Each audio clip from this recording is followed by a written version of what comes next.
Itinuro ng ating Panginoong Jesucristo na sa pagkakasal, pinapagsasama ng Diyos ang lalaki at babae upang maging isang laman lamang sa paningin ng may kapal. What a wonderful way to spend a moment or two, to be lying awake and be talking to you. I got something to say, I know what I gotta do, to be making a change, now the moment of truth. Why am I feeling so nervous? Baby, Things are going so eto na. Ayun na, totoo na talaga to. Dumating na yung araw at oras na napakatagal mo pinangarap at pinagplanuhan. Count to 3 and get on one knee and I ask you, darling, honestly, I've waited all this time just to make it right. So I'll ask you, will you marry me? Mahal, ito na yung araw na sobrang pinakahihintay natin noon. Naalala ko pa dati na akala ko wala ng pag-asa. Pero tingnan mo tayo ngayon. Pangako ko sa'yo na araw-araw kitang mamahalin, aalagaan at kailanman di lolokohin. The gentle touch of the hand, fingers running through hair, lips pressed to her lips, so I was caught unaware. Arms holding me tight, tears in both of her eyes. What a beautiful way to spend the rest of our lives. Sun will reappear, burning orange and red. My chest was the pillow, green grass lawn was the bed. Gusto ko lang magpasalamat kay Mama at kay Papa sa lahat ng tulong nila sa akin. Gusto ko lang magpasalamat at papangako ko sa kanila na magiging okay ako.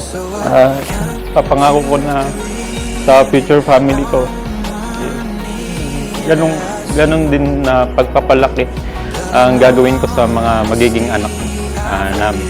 All this time just to make it right, so I'll ask you tonight. Thank you for loving me. Hindi mo ako inahayaang mag-isa sa lahat ng sitwasyon. Ayaw mo yung malungkot ako at nai-stress sa kahit na maliit na bagay. Nakikita at nararamdaman ko na gusto mo lagi lang ako masaya. Hindi man perfect ang relasyon natin. Pinapangako ko sa'yo, lagi akong maghuhugas ng plato. Basta't ikaw ang magluluto. Some things were just meant to be. Hearts intertwined. Some things were just meant to be. In perfect time. Some things were just meant to be. Oh, you and I. Some things were just meant to be. Some things were just meant to be. Hearts intertwined. Some things were just meant to be. Some things were just meant to be. Some things were just meant to be. Nakabahan ka ba? Nakabahan? Good luck sa pag-aasawa. Ano? Good luck sa pag-aasawa. Dapat patient ka sa pag-aasawa. Sa pag may pamilya na. If I'm not the same, is that okay? I think I'm more scared than I let on. Mag-re-raise ka na ng iyong own family. Sana kung ano yung mga naging kulang namin, yun ang punan mo sa magiging mga anak mo. So, Pagigiyan niya lang. At iba na kasi yung buhay ng may pamilya ka compare mo nung binata ka.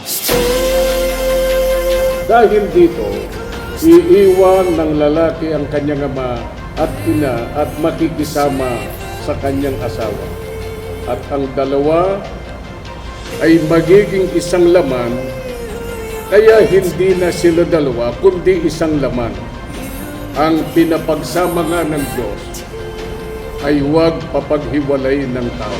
Maybe I was made to live above. Kung responsible ka nun, maging responsable ka pa ngayon. Siyempre, iba na ang buhay, double na. At pag nagkaroon pa kayo ng mga anak ay mas responsable pa nga ikaw dapat. Sana magmahalan rin ng tapat. At saka hindi mawala yung respeto. Mahal ko kayong lahat, Kuya Jonas Jermaine.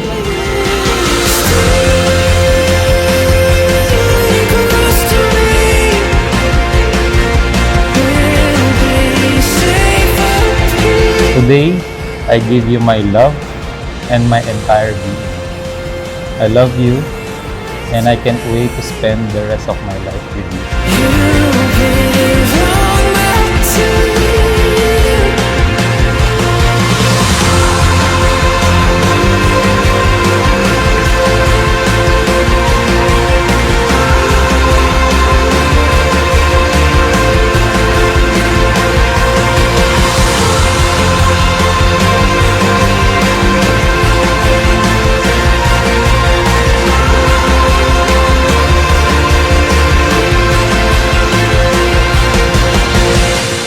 Congrats sa'yo at sana mag-enjoy ka sa magiging buhay mo kasama ako.